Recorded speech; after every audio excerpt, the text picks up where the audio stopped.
Okay,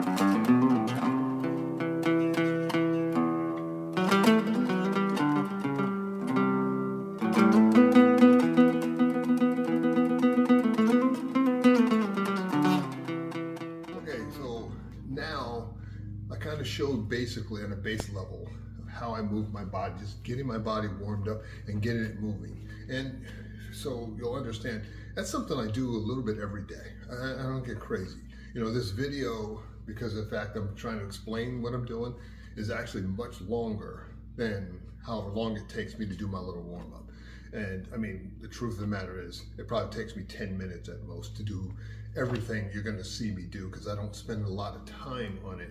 I'm more focused on feeling how my body feels and moving correctly and moving the right way of how I should be feeling. So the other thing I want to show is the arms, because people ask me this all the time too, because I do some weird stuff with my arms. And this is actually stuff that I picked up modeling what Grandmaster Perkins and Grandmaster Karen actually did with their arms. You know, when people would see them, and you know, there really aren't too many videos out there where you're really seeing them, you know, working with each other, right? When their hands are moving, because people see this fast, kind of frenetic kind of movement, they think, oh, that's how they're supposed to be. But that's not what's going on. The reason it looks like that is because they're moving so fast. Your eye can't pick up all the subtle things that are going on, both externally and internally, more internally than externally. So one of the things I want to show is these are basic ways that you can start developing your arms to move like this. And it's a lot of fun. And you know, if you get really good at it, you know, your wife's gonna probably want to go dancing with you, right? So anyway, so I bring my hands up and I just start going up and down, real relaxed.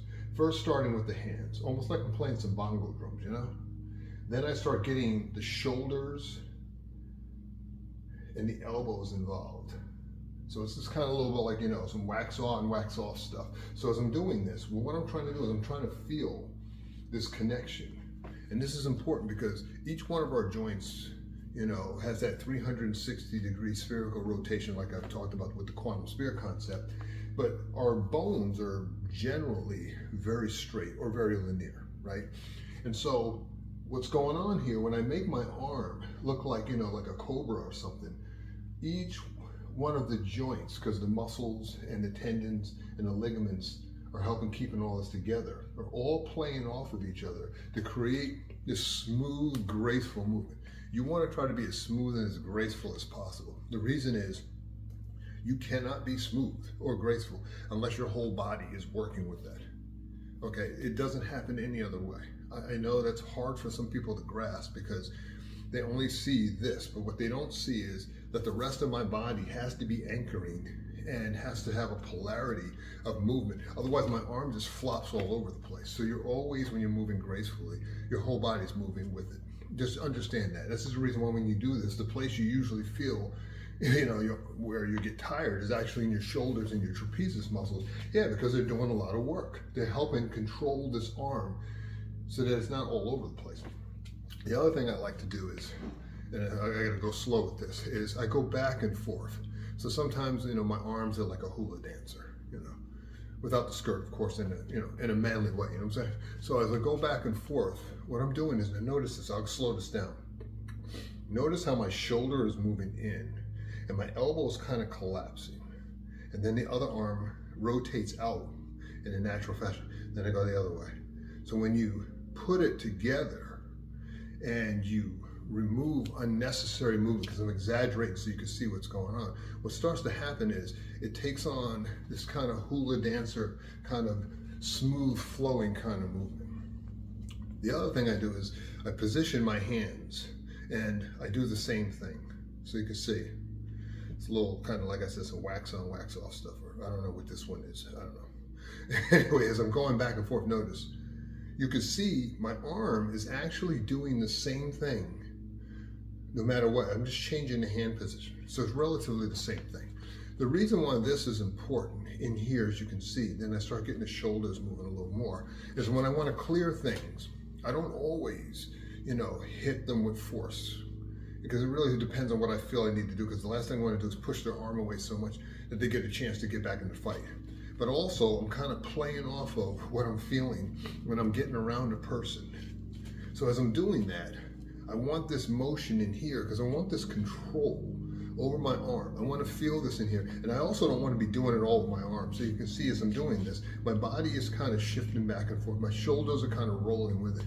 But it all starts from this basic movement like this. So these basic movements that I show are the way in which I do things. And sometimes I bring my hands over like this. And if you studied Isshin-ryu karate, you probably remember some of these movements. These are all good movements, by the way. And what it is I'm just moving my hands back and forth. Sometimes I even bring them closer together. And I just play around with that. And again, the reason I do that is because I'm trying to develop the muscles. I'm trying to develop the neuromuscular coordination in my arms so that when I need to move my arm a certain way, the first time I do it is not when I'm in the middle of battle. The other ones I do then is either start, again, a little wax on, wax off, or my hands start going outward. And what I'm doing here is I'm relaxing the arm as much as possible. And the bicep and the tricep, when you're doing this, you want it as relaxed as possible. The reason is what gives you the snap when you need to accelerate or chop is the fact that you've learned through these exercises how to relax these muscles as much as possible so that when I need this sudden contraction of the tricep, I'm not trying to do it from a position where I'm kind of already tense. And I just go outward, just like this. Nice and relaxed. And then I start getting the shoulders involved. And then I just shake it out. And as you can see, there's nothing I'm doing here that's rocket science. That's why it works. Truth is simple, lies are complex. One of the things that drives me crazy, besides my instructors sending me videos just I think to make me crazy, because they just like driving me up the wall, is watching martial artists with tremendous technique overlooking the obvious. The whole thing with Chi Sao, you can call it Chi Sao, you can call it sticky hands, you can call it flow hands, you can call it contact flow, you can call it grappling hands, I don't care what you call it. It's all based off of the same thing of how we sensorially process information, take information and recognize patterns in another person's motion and then take action based on the pattern. And so what happens is people learn how to do the flow. They learn how to stick with people. They learn how to move with people. But then when it comes to applying a technique, they want to do something like this. When something as simple as that, with no more effort, would work. And the reason is because they've locked in their mind in a crazy way. This is my way of saying it's crazy. That it's got to be this, or it's got to be this, or it's got to be this, or some kind of way. They first learn how to do it. And what they're doing in essence is they're actually kind of bifurcating the two, when in fact, no. What tells me what I need to do when I'm moving with someone is the fact that, oh, my hand's in this position. Well, I might as well punch them in the face. Oh, my hand's in this position. Well, I can chop from there because I can feel where they are relative to my body.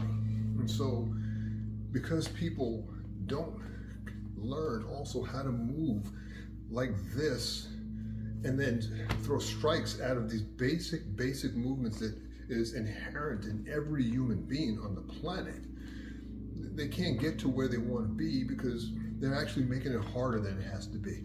In the next segment, I'm going to explore and expound upon this because I just want you to have some ideas of some stuff that you can do that's really going to help, because this is stuff that I do all the time.